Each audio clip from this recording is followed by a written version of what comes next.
ಬಿಟ್ಟನಿಲ್ಲ ಅಂತ. ನಮ್ಮ ದೇವರಾದ ಯೆಹೋವನೇ ನಮ್ಮನ್ನು ರಕ್ಷಿಸು. ನಿನ್ನಲ್ಲಿ ಭರವಸೆ ಬಿಟ್ಟು ನಿನ್ನ ಹೆಸರಿನಿಂದ ಈ ಮಹಾ ಸಮೂಹಕ್ಕೆ ವಿರುದ್ಧವಾಗಿ ಯುದ್ಧಕ್ಕೆ ಬಂದಿದ್ದೇವಲ್ಲ. ಯಾರಲ್ಲಿ ಭರವಸೆ ಬಿಟ್ಟು ಬಂದಿದ್ದಾರೆ ಯುದ್ಧಕ್ಕೆ? ಅವರು ದೇವರಲ್ಲಿ ಭರವಸೆ ಬಿಟ್ಟು ಯುದ್ಧಕ್ಕೆ ಬಂದಿದ್ದಾರೆ. ಸ್ವಾಮಿ, ಇಷ್ಟೊಂದು ದೊಡ್ಡದಾದ ಸಮೂಹ ಯುದ್ಧಕ್ಕೆ ಬಂದಿದೆ ಕರ್ತನೆ, ಆದರೆ ನಾನು ಬಲಹೀನನಾಗಿದ್ದೇನೆ, ಇವರೊಂದಿಗೆ ಯುದ್ಧ ಮಾಡುವಂತ ಶಕ್ತಿ ನನ್ನಲ್ಲಿಲ್ಲ.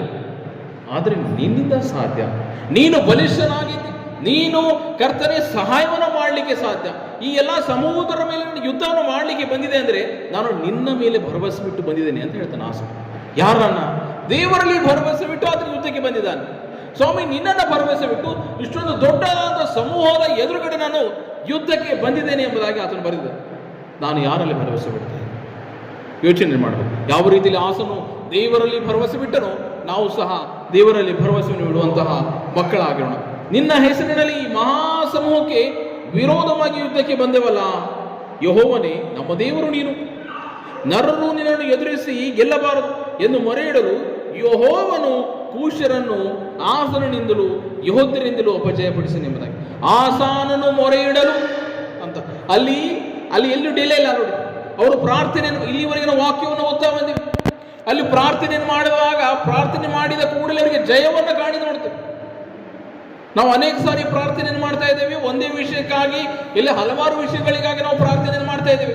ನಾವು ಜಯವನ್ನು ಕಾಣ್ತಾ ಇದ್ದೇವೆ, ನಮ್ಮ ಪ್ರಾರ್ಥನೆಗೆ ಉತ್ತರವನ್ನಿದೆಯಾ? ಅಲ್ಲಿ ಆಸಾನನಲ್ಲಿ ಎದುರುಗಡೆ ಅನೇಕ ಸಮೂಹದರು ಯುದ್ಧಕ್ಕೆ ಬಂದಾಗ ಆಸಾನನು ಪ್ರಾರ್ಥನೆಯನ್ನು ಮಾಡಿದಾಗ ದೇವರು ಅವನ ಪ್ರಾರ್ಥನೆಯನ್ನು ಕೇಳಿದ್ರೆ ಎಂಬುದಾಗಿ ನೋಡಿ.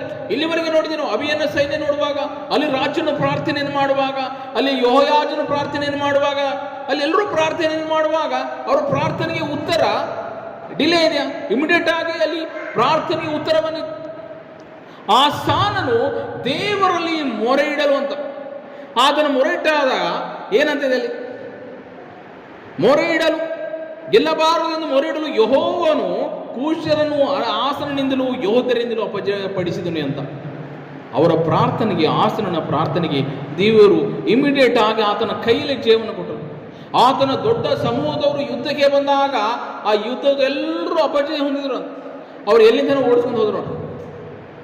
ಕೂಶರು ಓಡಿ ಹೋದಾಗ ಆಸನು ಅವನ ಜನರು ಗೆರಾರಿನವರೆಗೂ ಅವರನ್ನು ಹಿಂದಟ್ಟಿ ಸಂಹರಿಸಿದ್ರು. ಗೆರಾರಿನ ಒಂದು ಸ್ಥಳದವರೆಗೂ ಅವರು ಹಿಂದಟ್ಟಿ ಸಂಹರಿಸಿದ್ರು ಅಂತ. ಅವರಲ್ಲಿ ಯಾರು ಜೀವದಿಂದ ಉಳಿಯಲಿಲ್ಲ. ಯೆಹೋವನ ಮತ್ತು ಆತನ ಸೈನ್ಯದ ಮುಂದೆ ಚೂರು ಚೂರಾದರು ಎಂಬುದಾಗಿ.